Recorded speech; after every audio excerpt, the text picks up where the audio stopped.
Hol-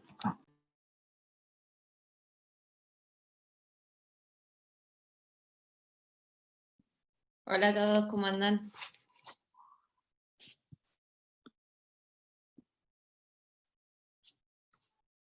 Bueno, ahora esperamos unos minutos más y cuando nos pase, cuando nos pasen el administrador arrancamos.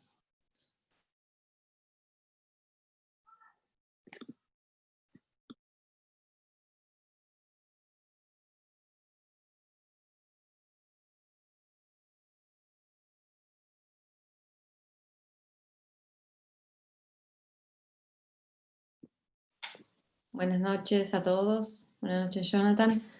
¿Alguno tiene alguna duda que quiera ir evacuando antes de arrancar? Aprovechando. Entiendo que ya vieron forma del acto jurídico, deben haber visto el tema de la escritura pública, instrumento público. A ver, tengo acá la... Nosotros se acuerdan que la bolilla 22, que era la que teníamos que ver hoy, la arrancamos a ver la clase pasada, porque ya habíamos terminado con la bolilla anterior. Después ustedes supongo que vieron todo lo que es la clasificación, bueno, la clasificación ya la habían visto, pero los instrumentos públicos. ¿Arrancaron ya con los vicios del acto voluntario o todavía no? Ayer, con Bioca. Bien, bueno, eso es importante porque así, como vamos a ver también un poquito de ineficacia, está bueno ya que lo hayan empezado a ver. Pero bueno, ¿qué vieron? ¿Llegaron a dolo, violencia o...?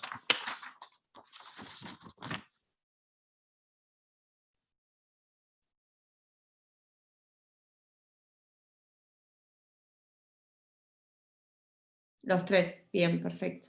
Ignorancia y error, dolo y violencia. De esos temas que vieron ayer, ¿tienen alguna duda?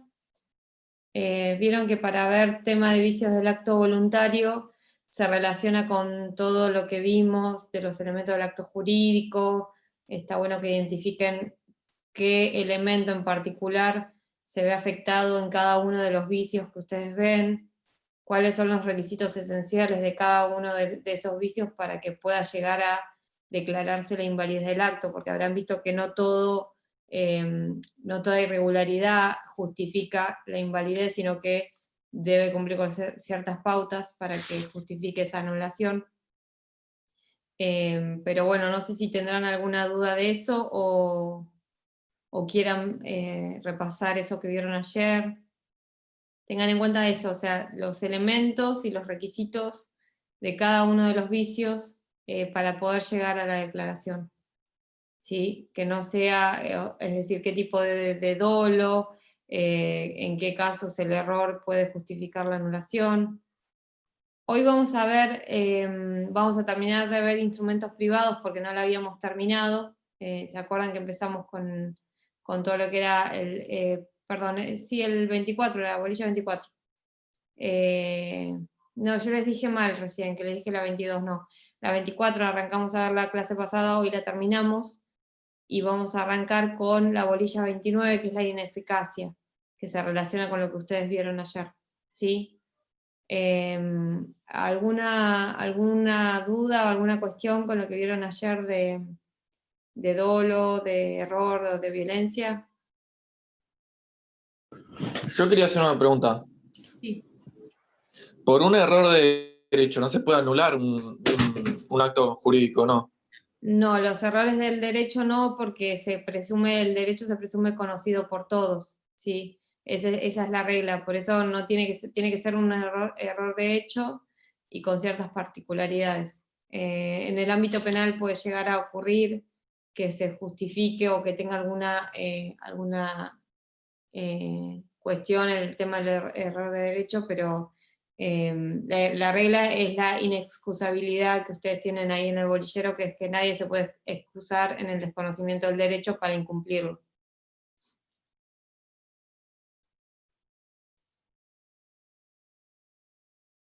Bien.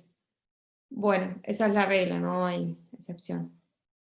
Vamos a arrancar entonces con el tema de los instrumentos privados, vamos a hacer una especie de repaso de lo que estuvimos viendo, y vamos a arrancar con ineficacia entonces. Cuando vieron instrumentos públicos, supongo que habrán visto todo el tema de los requisitos de qué tipo de instrumentos se encuadran como un instrumento público, y deben haber visto también la distinción en cuanto a sus partes, respecto a cuáles de esas partes tienen una eficacia probatoria superior y cuáles no. Sí, eso es importante también que lo distingan. Voy a empezar a compartir pantalla para volver al Power que habíamos iniciado la clase anterior, si les parece, si no tienen ninguna otra duda. Esto lo voy a cerrar para que no... Se escuchan ruidos de afuera, así que cualquier cosa me van a escuchar niños gritando. Bien, forma.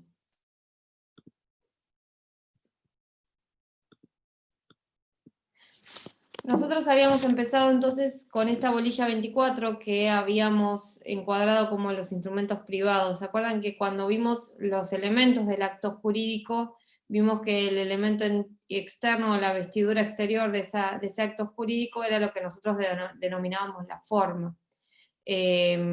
Habíamos dicho que era ese tránsito, ese transcurso de la individualidad, de la intimidad subjetiva del sujeto a la exterioridad. Era importante que eso se exteriorice para poder nosotros percibir cuál... estoy viendo que, que tengo mal el nombre, tengo el nombre de mi hija en los Zooms, lo voy a modificar para que sea poco serio, China, nadie me dijo nada. Bien. Dijimos entonces que era el elemento externo, que era el que precisamente manifestaba la voluntad del sujeto, pero que hacía perceptible esa manifestación de la voluntad. Asimismo habíamos aclarado que podía ser por escrito, que podía ser oral, que podía ser por signos inequívocos, como por ejemplo en una subasta que alguien levante la mano, eso es un signo inequívoco. O por la ejecución de un hecho material. Habíamos visto todas estas posibilidades de exteriorización del acto voluntario lícito, que era el acto jurídico.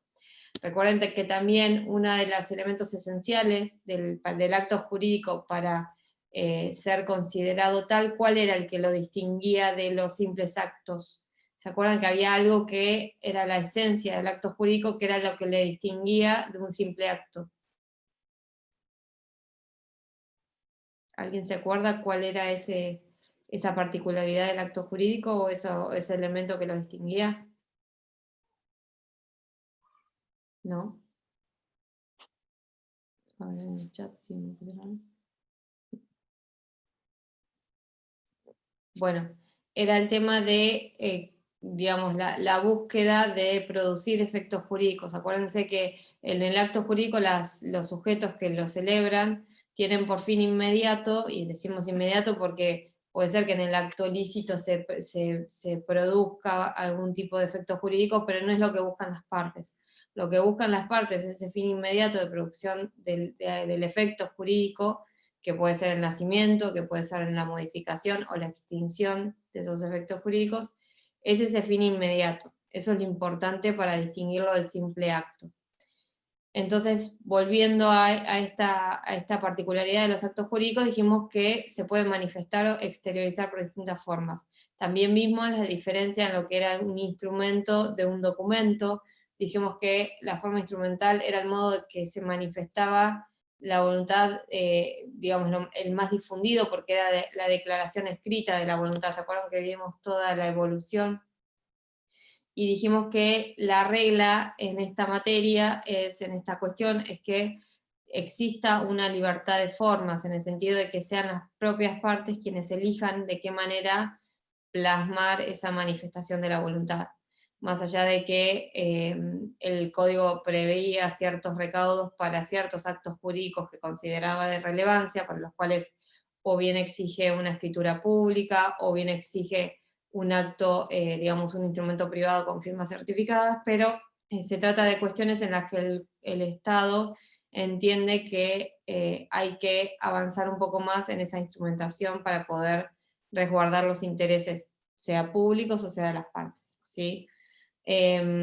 Por eso, digamos, la regla general es esta libertad de las formas, es decir, que las partes pueden celebrar el acto jurídico cuando quieran, lo pueden instrumentar cuando quieran, de la manera que quieran, pero siempre va a haber excepciones, ¿no? Acá hay que diferenciar lo que es un instrumento de un documento. El documento viene a ser el género en el cual implica, digamos, el documento plasma esa manifestación de la voluntad, por ejemplo,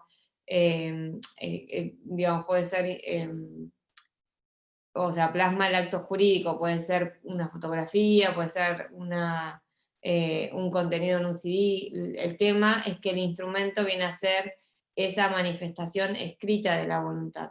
Cuando nosotros hablamos en el ámbito procesal de la prueba y de cómo se va a probar un hecho jurídico, decimos que en el documento puede adoptar distintas modalidades, pero el instrumento, cuando hablamos del instrumento, estamos hablando del papel escrito que se presenta, digamos. Viene a ser el documento escrito.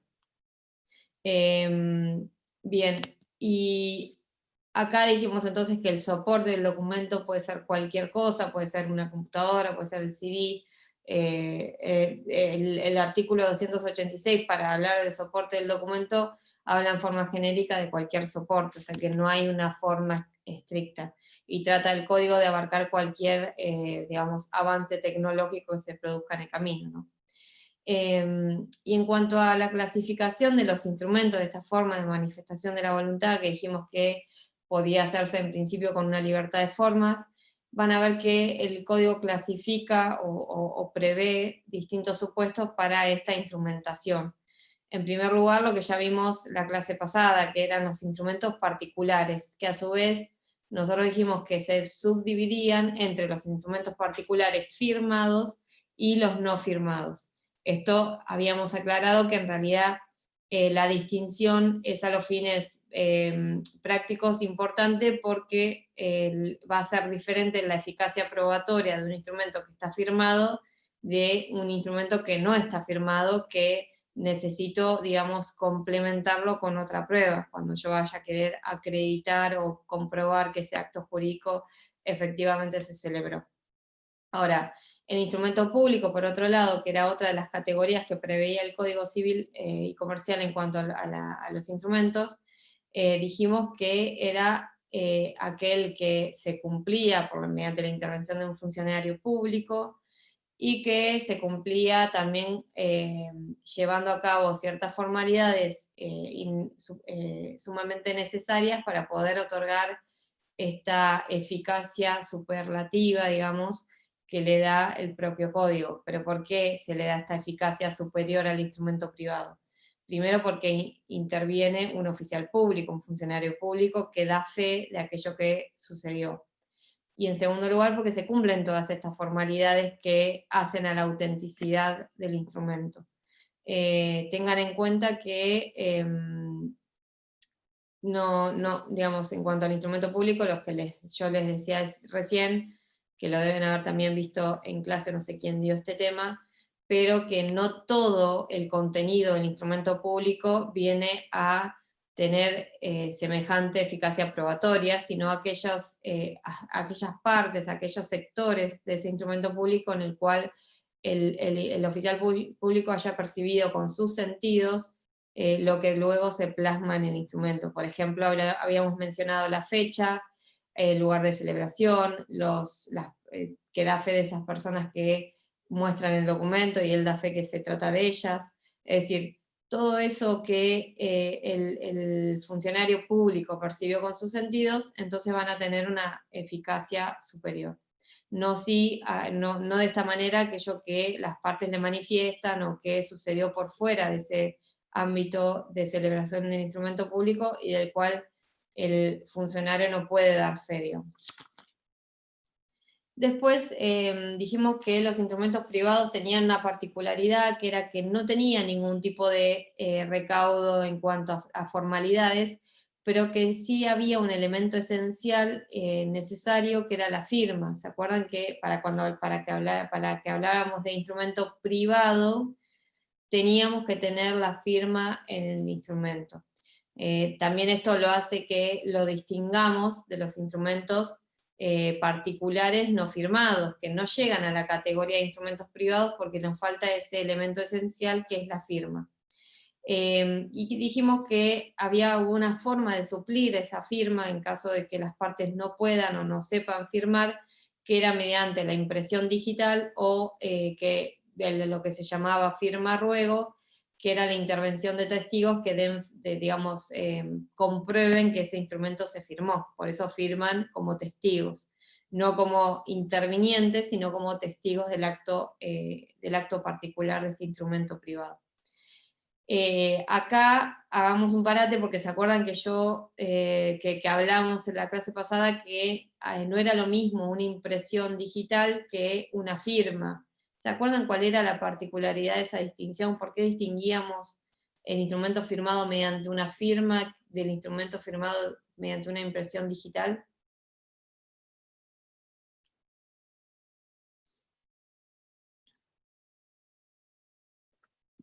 ¿Alguno se acuerda de lo que charlamos?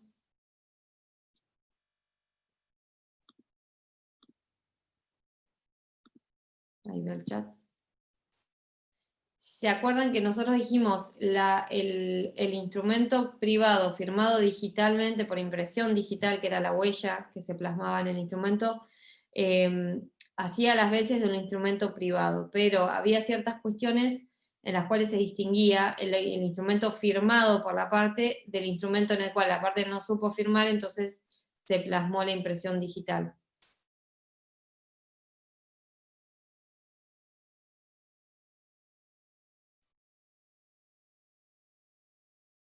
¿Se les ocurre qué puede llegar a ser? Cuando la persona no sabía escribir o no podía.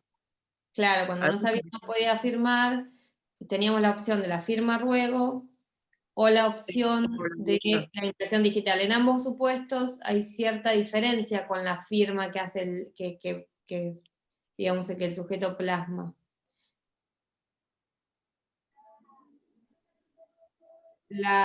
Puede ser, profe, porque cuando la persona firma de puño y letra es como que es más,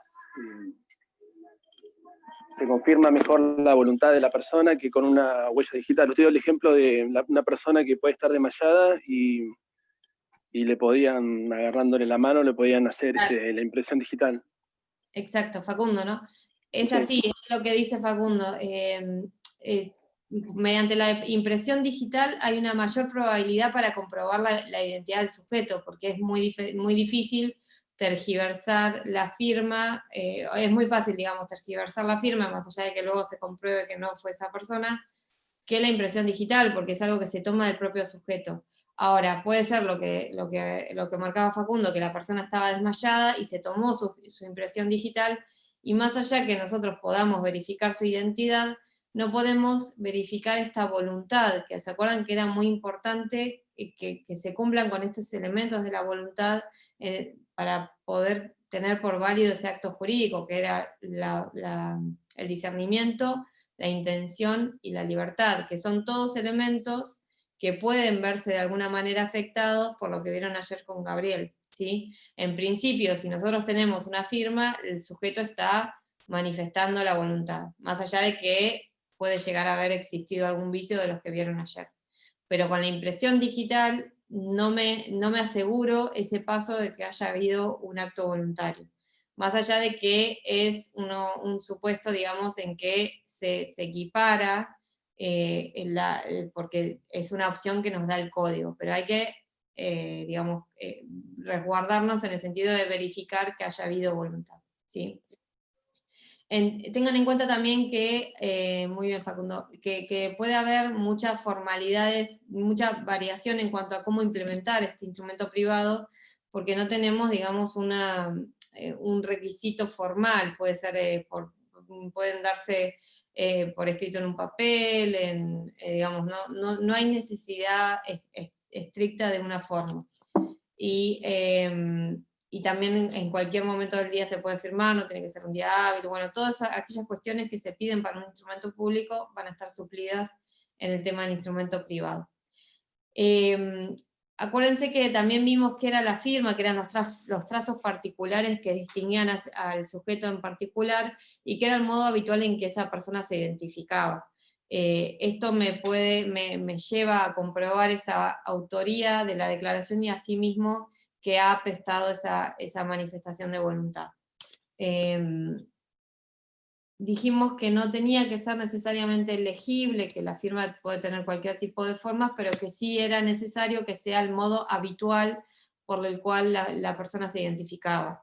Es exclusiva, es habitual, bueno, todo esto igual después se los voy a subir para que lo puedan repasar.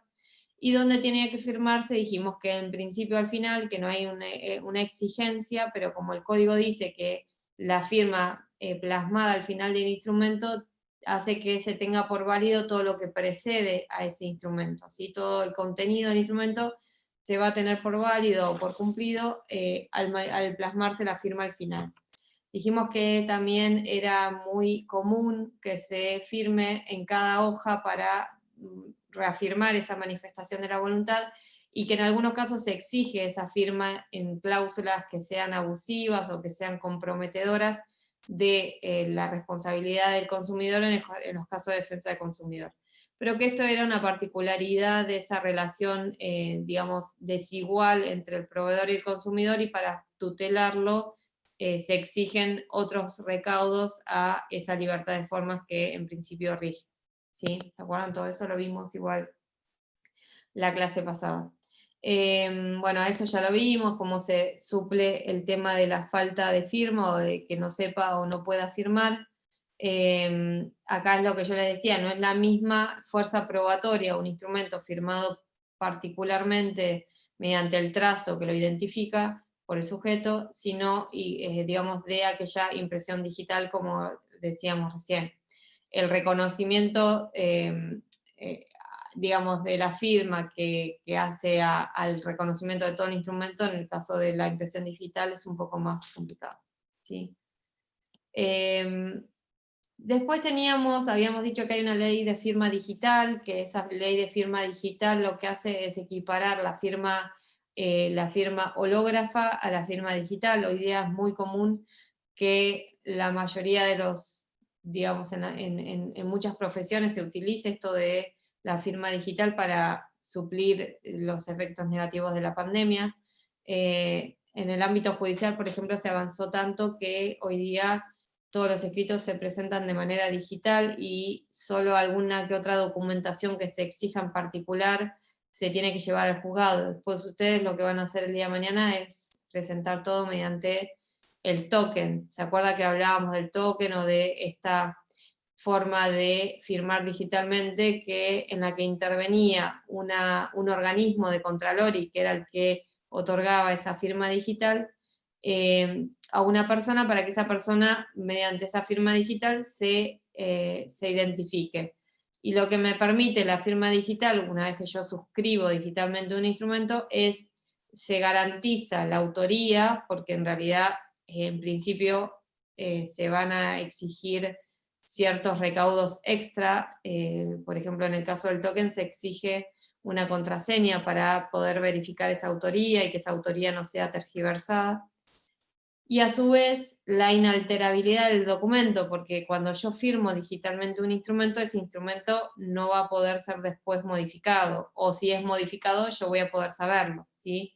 Entonces, esa inalterabilidad para poder resguardar la integridad del documento, del instrumento que yo estoy firmando, también me lo garantiza la firma digital.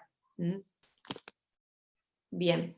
La ley de firma digital, ahí tienen el número, la 25.506, por si la quieren después leer. Y acá hay una diferencia muy importante entre la firma digital, que es lo que estamos viendo que se equipara en cuanto a sus efectos a la firma hológrafa, de lo que es la firma electrónica. La firma electrónica no tiene el mismo rango que la firma digital porque falta algún escalón de estos que dijimos que permitan comprobar la autoridad, la autenticidad digamos, la autoría y lograr la inalterabilidad del documento. En el caso de la firma electrónica, no se cumple con eso, si no interviene un organismo de contralor, no se cumple con estos pasos, entonces no podemos otorgarle el mismo rango en cuanto a la eficacia probatoria que una firma hológrafa. Bien, esto ya lo vimos, que era inseparable. El tema del correo electrónico, que es un documento digital, eso también algo habíamos visto. Puede ser que tenga una firma digital si es que se cumple con este procedimiento que ya vimos, si es el que establece la ley de firma digital, o puede ser que tenga una simple firma electrónica. En ese caso, obviamente que me puede llegar a servir en un juicio para comprobar ese acto jurídico, pero voy a necesitar complementar esa prueba con otros medios probatorios, porque no me va a alcanzar con esa firma electrónica. Yo no puedo comprobar la autenticidad, la autoría, no puedo comprobar que fue inalterado, entonces es un principio de prueba, pero no me va a servir el día de mañana para comprobar exactamente un acto jurídico, ¿sí? ¿Se acuerdan algo del tema de la firma en blanco? Esto estuvimos hablando bastante en la clase pasada, no sé si les quedó alguna duda, pero dijimos que más allá que es, digamos, de entrada chocante decir que la firma en blanco de un instrumento en blanco puede suceder y que eso es válido y que está expresamente avalado por el Código Civil y Comercial, dijimos que en el ámbito del tráfico jurídico actual, en el cual se necesita agilidad, esto puede llegar a pasar. Puede llegar a pasar, pero el código lo que hace es poner en cabeza de quien puso en circulación un instrumento en blanco, en principio poner en cabeza de él la responsabilidad, no la responsabilidad, pero digamos, sí, en cierto modo el riesgo que se genera por esta circulación del instrumento en blanco va a ser asumido en principio por aquella persona que firmó en blanco. Puede ser que el instrumento sea totalmente firmado en blanco, o puede ser que sea parcialmente firmado en blanco, y dijimos que era válido, que es reconocido como una posibilidad por el Código Civil y Comercial, y que dijimos que se asimilaba a una relación de mandato, en el cual una persona le confería un mandato a otra para que llene, para que complete ese instrumento de la manera que hayan arreglado, ¿sí? Que si se excedía en el llenado del instrumento de aquellas instrucciones que le dio la persona, esa persona puede reclamar que se excedió en ese mandato, comprobando que hubo un exceso por parte de aquel a quien se le confirió las instrucciones. Ahora, dijimos que el código exigía que para demostrar ese exceso en las instrucciones se verifique ese comportamiento mediante prueba que no sea únicamente testimonial. ¿Esto qué quiere decir?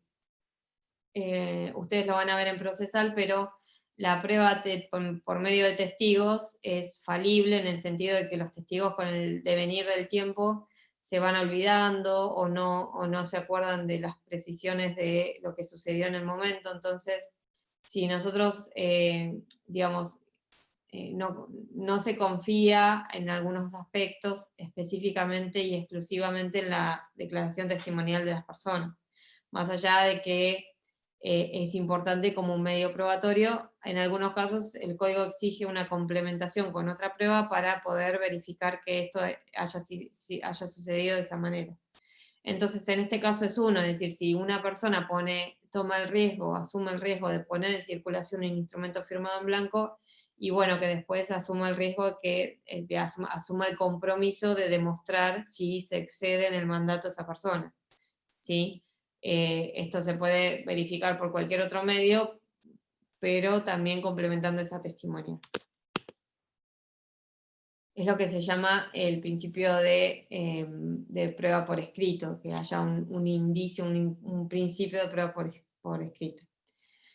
El fundamento es lo que vimos recién, es decir, ¿por qué le vamos a exigir a la persona que demuestre por determinados medios probatorios ese exceso en el mandato? Y porque asume el riesgo.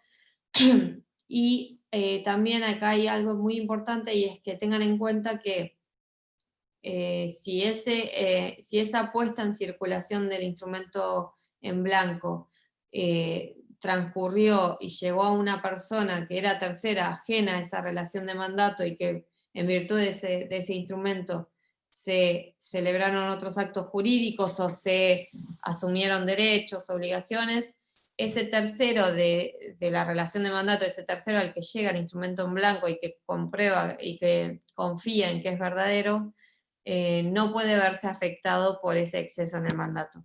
Se les digo porque esto es un cambio del código anterior. El código anterior, en cierta manera, trataba de resguardar la voluntad del sujeto, y si esa voluntad había sido tergiversada porque hubo un exceso en el mandato, bueno, tratábamos de protegerlo en los términos en que había querido celebrar ese acto jurídico.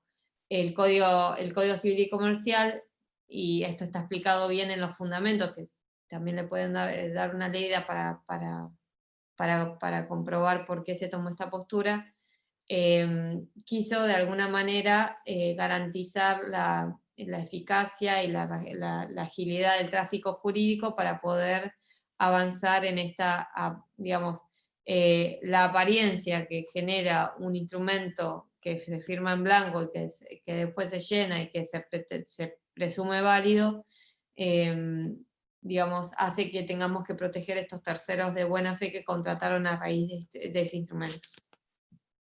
Bien. Bueno, acá tienen el tema de la sustracción del instrumento en blanco y el tema de la tutela de la apariencia, que eso ya lo vimos. El tema de las enmiendas, que también algo habíamos visto en el caso de que el instrumento privado tenga alguna raspadura, algún borrón, alguna tachadura, que esté tachado, y que eso no esté salvado luego de esa circunstancia, digamos, el juez va a ser quien evalúe qué eficacia probatoria tienen esas intervenciones en el instrumento. Lo que se recomienda es que haya un salvado para que no haya dudas respecto a que se quiso hacer esa enmienda, pero si no está ese salvado, en ese caso es el juez el que va a evaluar de qué manera toma esa intervención. Bien, y llegamos al valor probatorio, que dijimos que era importante distinguir el tema del valor probatorio del instrumento privado del público, porque al fin y al cabo, para lo que nosotros nos va a servir la instrumentación, plasmar en un documento el acto jurídico, esa exteriorización de la voluntad que quede plasmada en un documento, va a ser para demostrar el día de mañana en qué términos se celebró ese acto jurídico y que se celebró efectivamente. Obviamente que acá hay que tener en cuenta estas cuestiones que íbamos diciendo antes, que es la diferencia con un instrumento público en el que interviene un tercero imparcial y que encima es un oficial público y que da fe de lo que sucede ante sus sentidos. En este caso estamos hablando de instrumentos particulares en los cuales no interviene ese oficial público. Entonces, en principio, entre las partes, no vamos a exigir muchos recaudos porque las partes saben que aquello a lo que se obligaron o el contenido del acto jurídico va a ser el que está plasmado. Para que sea oponible entre las partes y que tenga una eficacia probatoria entre las partes, lo que se exige es lo que se llama el reconocimiento de la firma. ¿Se acuerdan que vimos el reconocimiento de la firma para que pueda ser oponible entre las partes?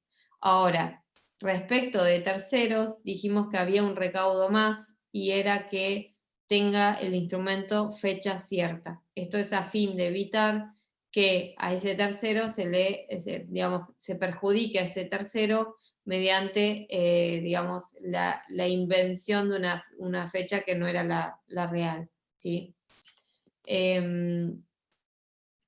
Bueno, acá tienen lo que decía Jean Vías, que es el instrumento privado no prueba por sí mismo, sino que porque carece de esta cuestión de la autenticidad que sí tiene el instrumento público. Y acá vamos a tener lo que el valor probatorio de los particulares no firmados. Ahora vamos a pasar a ver lo de fecha cierta y eso que ya algo también habíamos visto. El caso de los instrumentos particulares no firmados es particular porque acá no tenemos una firma o una manifestación de la voluntad mediante una firma hológrafa o... Ay, perdón, chicos. No me traje agua. Voy a buscar agua, así sigo. Esperen un segundito.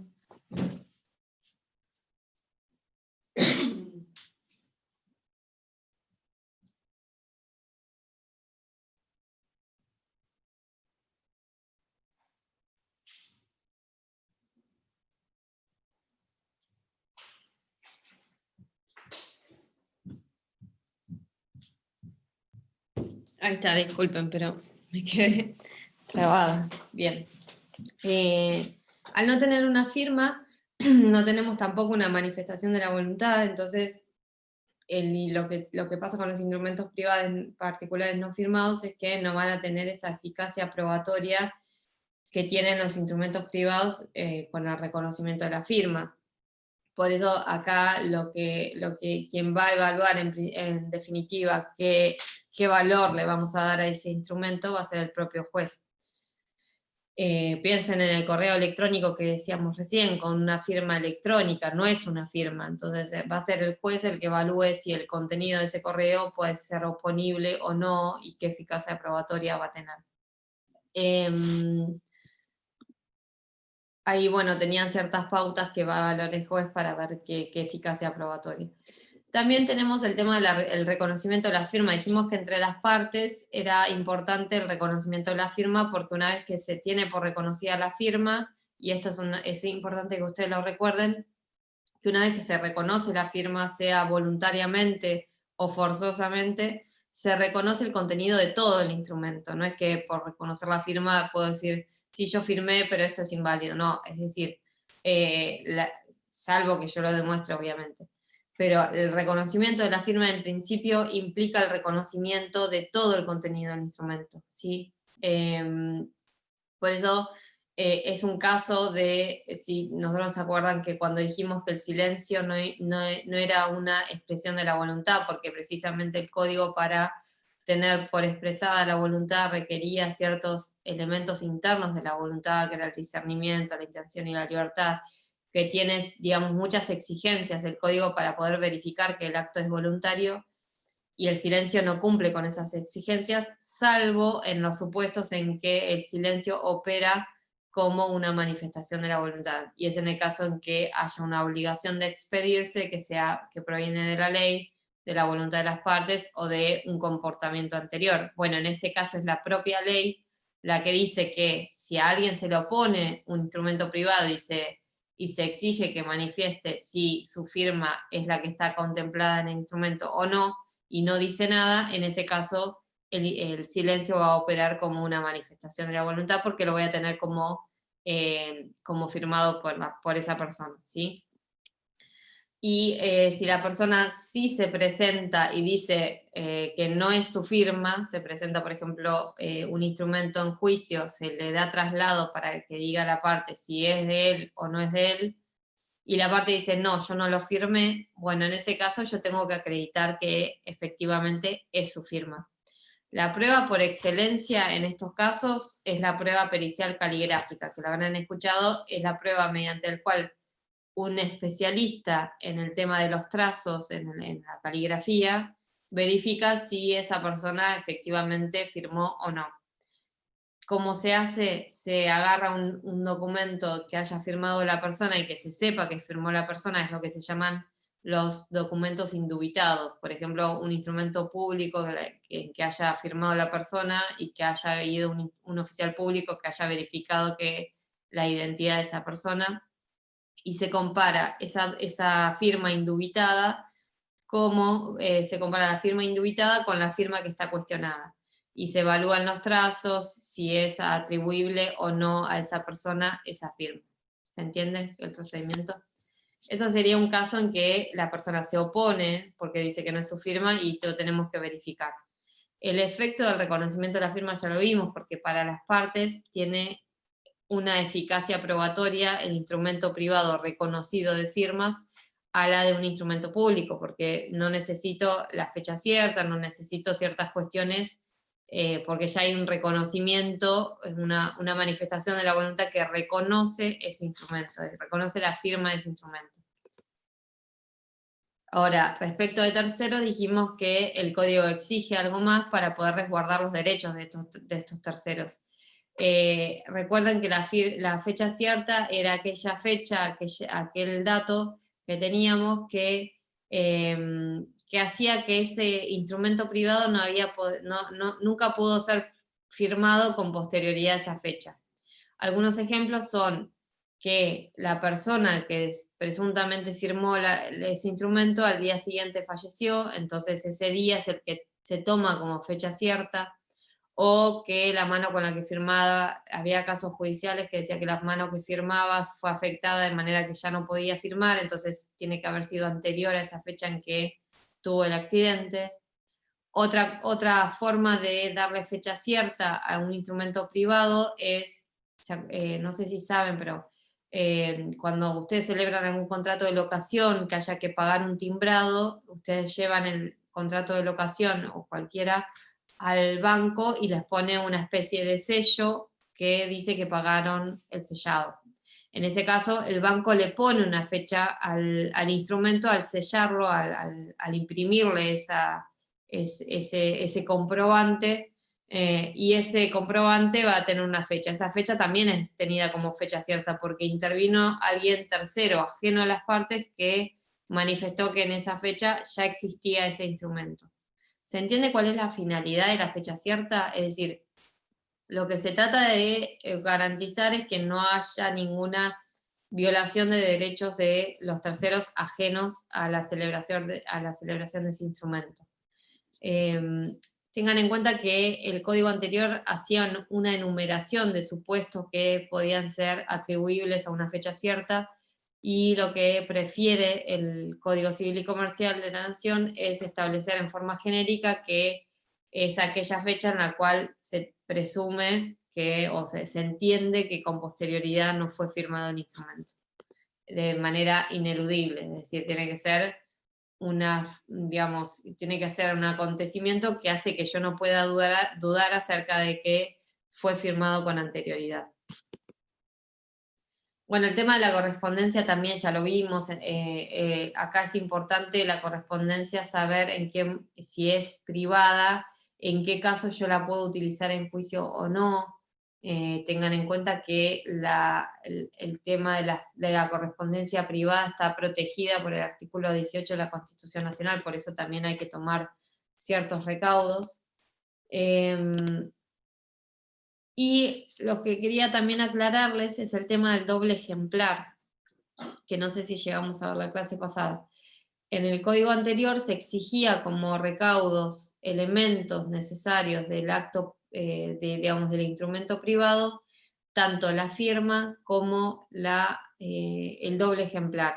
Que en realidad lo que implicaba el doble ejemplar era que el instrumento privado sea celebrado, sea expedido en tantos ejemplares como partes haya, con intereses contrapuestos haya. Si había un contrato, por ejemplo, de compraventa, que haya dos ejemplares, el que vende y el que compra, ¿sí?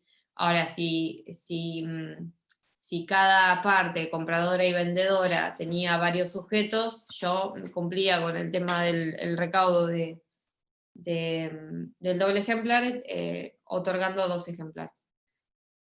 ¿Por qué? ¿Cuál era el fundamento? El fundamento era tratar de colocar a los sujetos que intervenían en ese acto jurídico en igual posición a los efectos probatorios, es decir, que las partes puedan el día de mañana comprobar en iguales condiciones, que ese acto jurídico fue celebrado.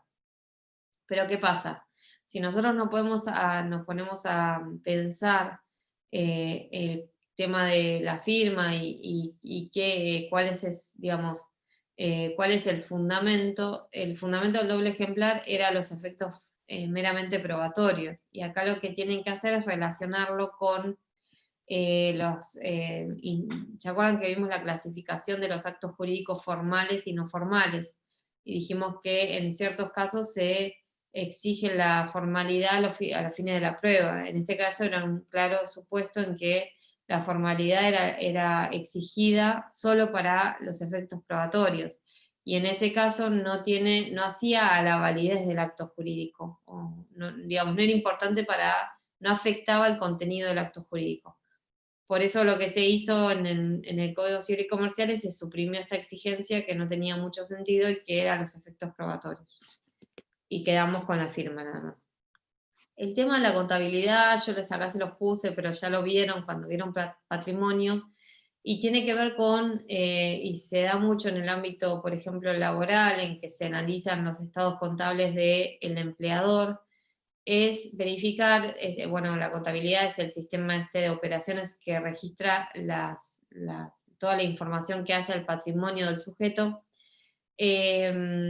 y la importancia es que si se lleva a la contabilidad en legal forma, sirve como, digamos, sirve todo aquello que esté plasmado en los libros contables, y obviamente que no puedo tomar ciertos registros, como dijimos cuando dijimos el reconocimiento de firmas. Es decir, no puedo decir si esta parte de la contabilidad es verdadera porque me favorece, pero estos son inválidos, estos registros. Es decir, la regla es que se pruebe todo. Ahora vamos a pasar a ver, salvo que tengan alguna duda, el tema de la ineficacia. Lo vamos a empezar a ver porque es bastante largo y lo vamos a terminar de ver la clase que viene. ¿Qué es lo que ustedes tienen ahí plasmado como la bolilla 29? Ineficacia de los actos jurídicos. Y acá es importante que ustedes hayan empezado a ver ayer los vicios del acto voluntario, porque todo lleva a evaluar cuáles van a ser las consecuencias de esa declaración de existencia del vicio. ¿Sí? Bien. Van a ver que acá en la bolilla 29 habla del concepto del aspecto estático y dinámico de la eficacia, de la validez y la eficacia. Cuando nosotros hablamos del acto jurídico, dijimos que era necesario que nosotros analicemos que se distinguía del simple acto de hecho por este efecto inmediato de producir el nacimiento, la modificación o la extinción de relaciones o situaciones jurídicas. Esos efectos que buscan las partes y que son el efecto inmediato del acto jurídico hace a la eficacia del acto jurídico. Es decir, si el acto jurídico que se celebra efectivamente produce ese efecto jurídico, es porque fue eficaz. Es decir, es lo que las partes buscan de realizar.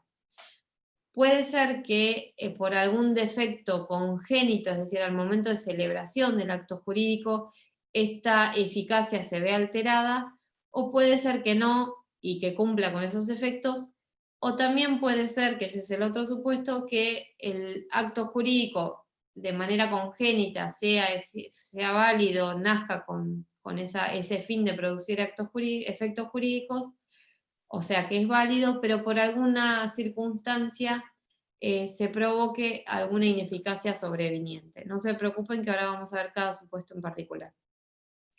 Pero lo importante que tienen que tener en cuenta acá es que la eficacia es la aptitud del acto jurídico para producir los efectos jurídicos. Es la normalidad, porque nosotros celebramos un acto jurídico con todos los recaudos, con todos los, digamos, los pasos que vamos transcurriendo para llegar a ese acto jurídico, y el efecto normal sea que se produzcan esos efectos jurídicos. Sería la normalidad que no se produzcan. Pero bueno, puede suceder, ¿no? Entonces, cuando hablamos de ineficacia, más allá de que ahora estamos diciendo qué supuestos hablamos de eficacia, acá es muy importante porque hubo un avance doctrinario en este sentido, al distinguir. ¿Ustedes vieron algo de nulidad? ¿O todavía no vieron nulidad? No. Todavía nada. Bien. Bueno, cuando ustedes ayer vieron los vicios del acto voluntario, muchos de esos de la comprobación de esos vicios, a lo que van a llevar es a la declaración de invalidez. La nulidad básicamente es la declaración de invalidez del acto jurídico. No va a producir los efectos deseados por las partes. Ese efecto inmediato no se va a producir.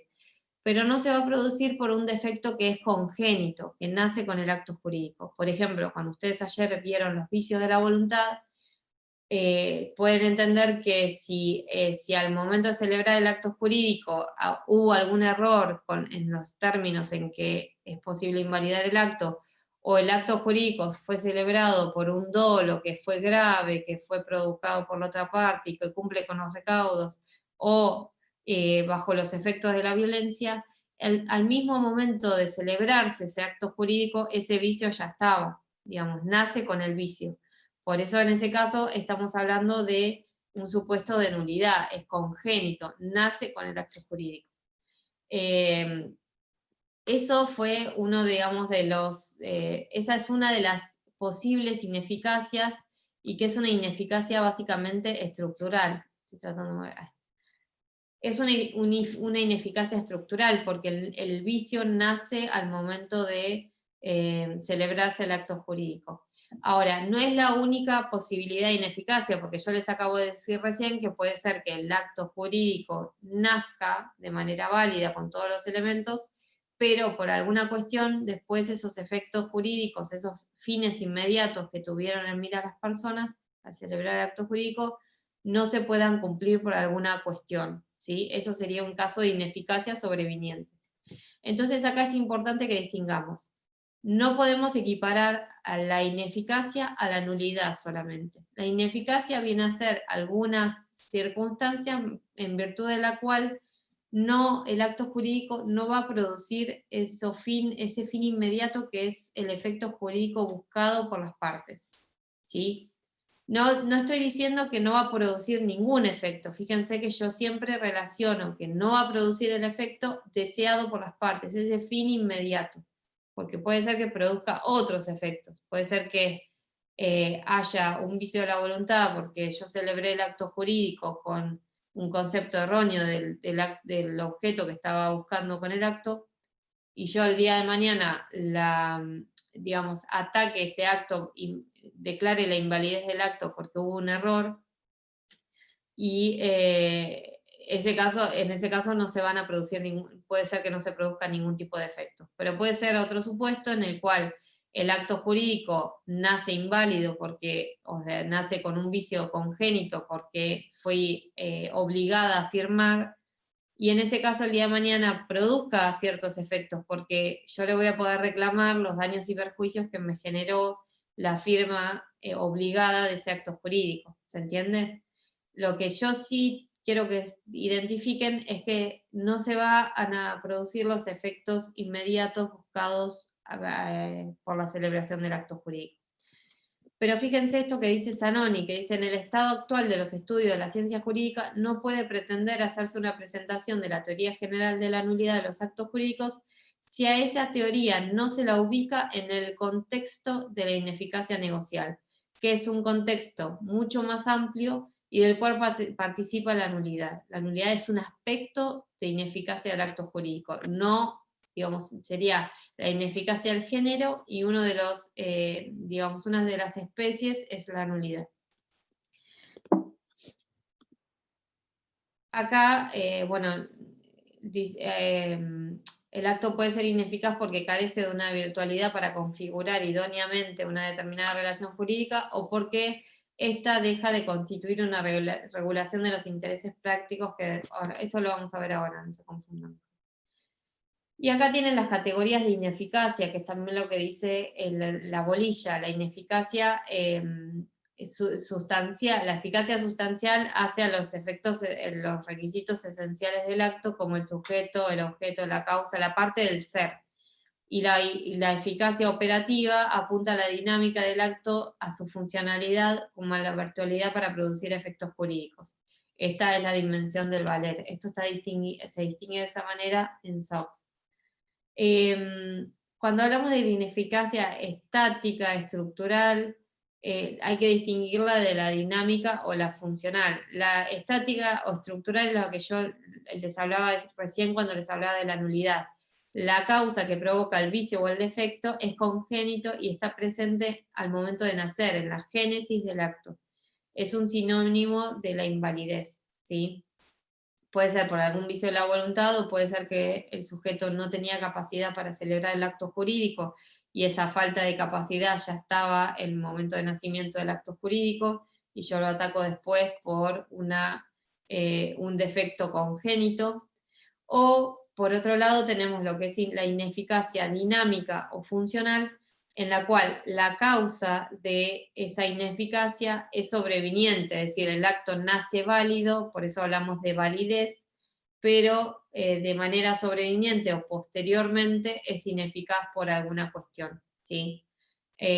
Puede ser que yo me obligué a entregar un caballo de carrera y ese caballo de carrera se muere. Entonces, esa causa, digamos, de ineficacia, porque no voy a poder cumplir con los efectos del acto, que era entregar ese caballo de carrera al que lo compró, es sobreviviente. El acto nació válido, pactamos un precio, celebramos el acto por escrito, estaban todas las pautas dadas, pero el caballo se murió, entonces por una cuestión sobreviniente, esa eficacia no va a poder plasmarse, no va a poder cumplirse en su plenitud, ¿sí?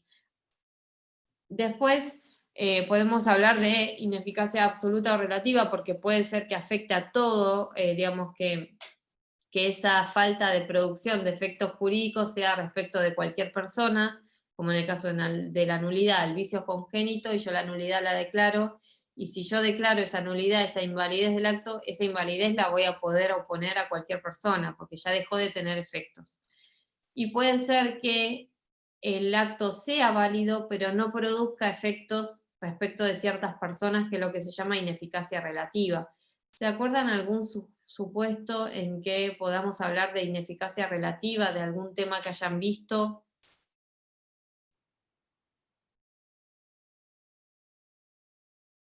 Más que nada cuando vieron las acciones de protección del patrimonio, de resguardo del patrimonio, ¿se acuerdan de algo de eso?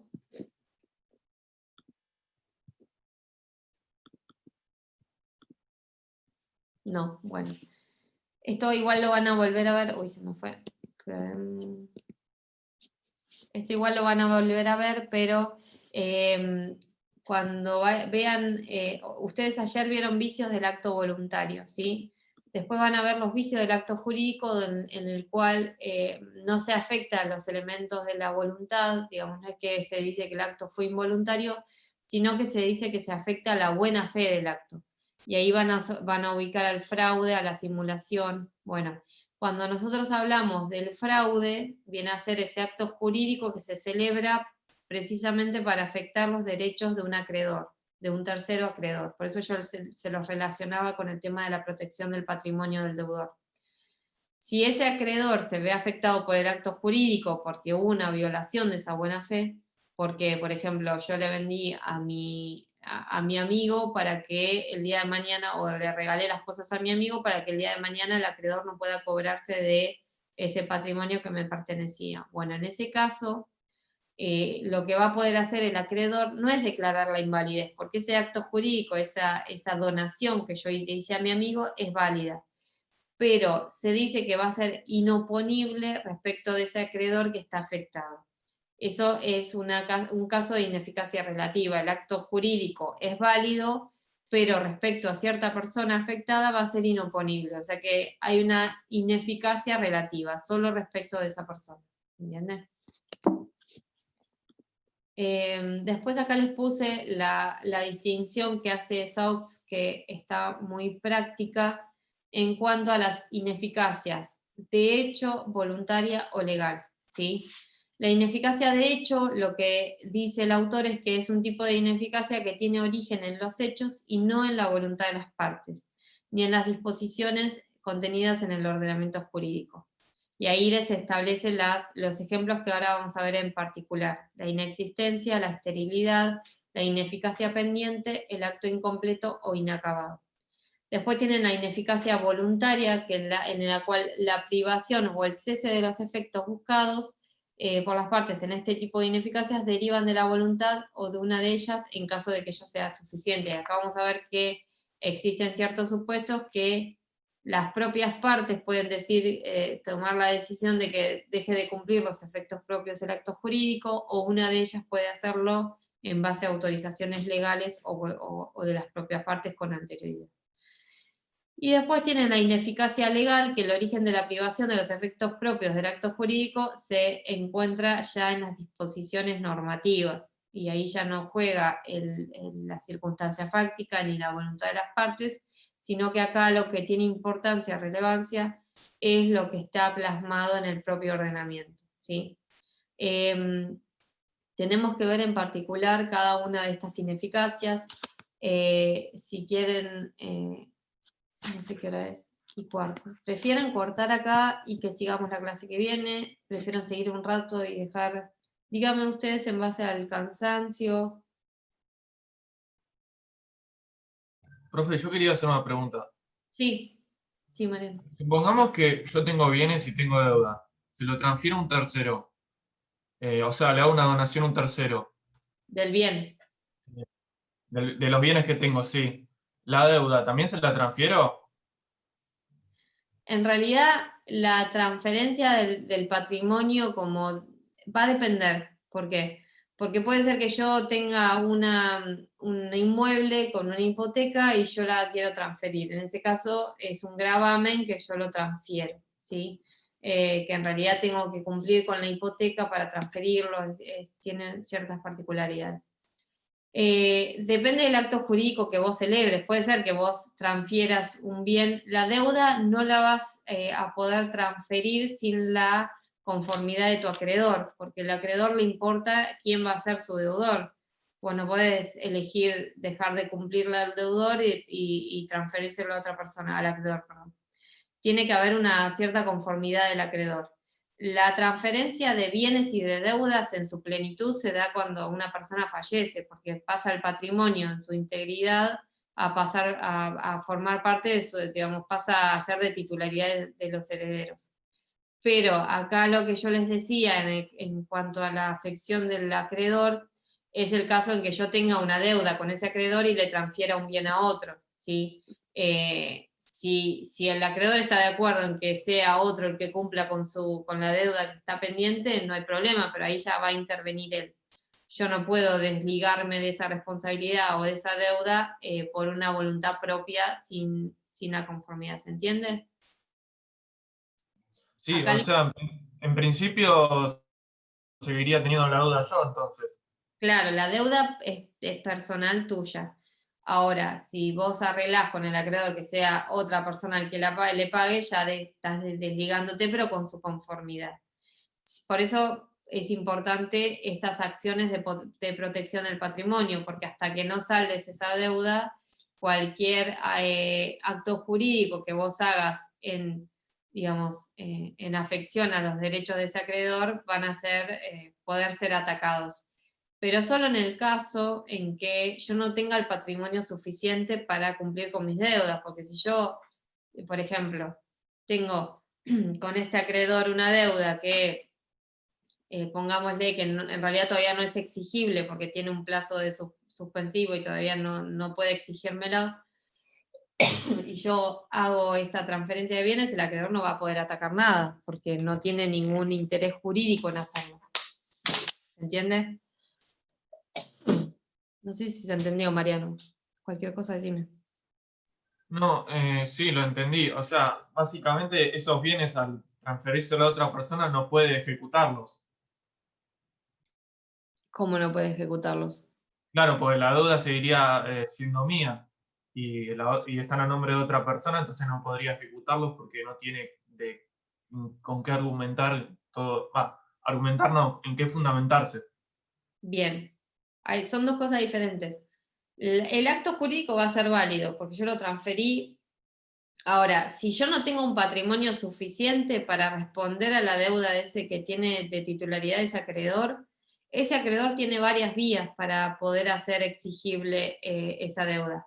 Si hay una connivencia con esa persona a la que le transferí y a su vez estaba yo en situación de insolvencia, va a tener una posibilidad de reclamar la inopolibilidad que vimos, la acción, lo que se llama acción de fraude. Es decir, que no sea oponible a ese acreedor y ese acreedor sí va a poder ejecutar el bien, ¿se entiende? Es como si el acto no hubiese sucedido para ese acreedor. ¿Por qué? Porque se cumplen los recaudos que ustedes van a ver cuando vean cuáles son los requisitos del fraude, ¿sí? Que yo esté en un estado de insolvencia, que no puedo responder a las deudas con mi patrimonio y que a su vez ese acto jurídico provocó o agravó mi insolvencia, que haya una connivencia de esa persona a la cual yo le doné el bien. En ese caso, digamos, cumpliendo con esos recaudos, el acreedor sí puede ejecutar el bien porque puede accionar declarando la inoponibilidad y ese bien es como que nunca salió de mi patrimonio. Otra opción que tiene ese acreedor, que vos decís, para cobrarse de su deuda, es pedir el concurso de, si es que estamos en una situación de insolvencia que justifique un pedido de concurso, es pedir el concurso de su deudor, ¿sí? Y en ese caso también se va a recomponer el patrimonio de manera tal de poder, digamos, responder a la deuda de ese acreedor y a de todos los acreedores que tenga ese deudor. Pero fíjense que cuando habla el Código Civil y Comercial de la función del patrimonio es precisamente esta función de garantía. El patrimonio del deudor sirve de función de garantía del acreedor, ¿sí? De las deudas que haya contraído. La idea es que se responda a esas deudas con el patrimonio. ¿Ahí quedó más claro?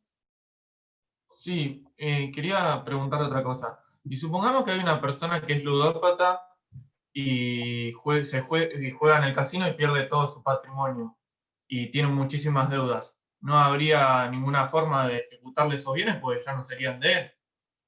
Es que en realidad ahí bien, digamos, vendría estaría cuestionada en cierto modo la capacidad de la persona, ¿sí? Pero no, en el caso que vos decís, no hay una restricción de capacidad, ni siquiera una inhabilitación en el día de hoy. En principio lo que trata el código es equiparar la tutela de las personas vulnerables con los derechos de los terceros, de buena fe y a título oneroso. Habría que ver el caso en particular, pero sí se podría afectar, digamos, atacar ese acto jurídico en caso de que no haya habido una voluntariedad por una restricción de capacidad que todavía no está declarada, pero estaba en periodo de sospecha, ¿se entiende? Por esa vía. Pero por otra vía, en principio no. Pero fíjense que el código da herramientas para que esto no suceda. Trata de resguardar el patrimonio como integridad para proteger para responder a esas creencias. Tendría que estar inhabilitado. Claro, tendría que estar inhabilitado, pero por lo que decís no estaba. Claro, pero digamos que en principio no está inhabilitado, pero se nota que es una persona que tiene una enfermedad de que es la ludopatía. ¿Es que tendría que reintegrarle el dinero al casino, por ejemplo? Y es muy difícil porque ahí vos tenés que demostrar digamos, que era visible en cierto modo la mala fe de la otra parte y es muy difícil de hacerlo. Por eso el tema de la restricción de capacidad, las inhabilitaciones, es importante hacerlo cuando uno verifica que esa persona tiene dificultades o que mediante el pleno ejercicio de su capacidad puede llegar a provocar algún tipo de consecuencia negativa en su persona o en la persona o en su patrimonio o en el patrimonio familiar. En ese caso, las herramientas que da el código son para precisamente evitar con una manera preventiva estas cuestiones. Y si se verifica con los recaudos que establece el código, también para poder llegar a anular el día de mañana un acto, pero con los recaudos que exige el código, ¿sí?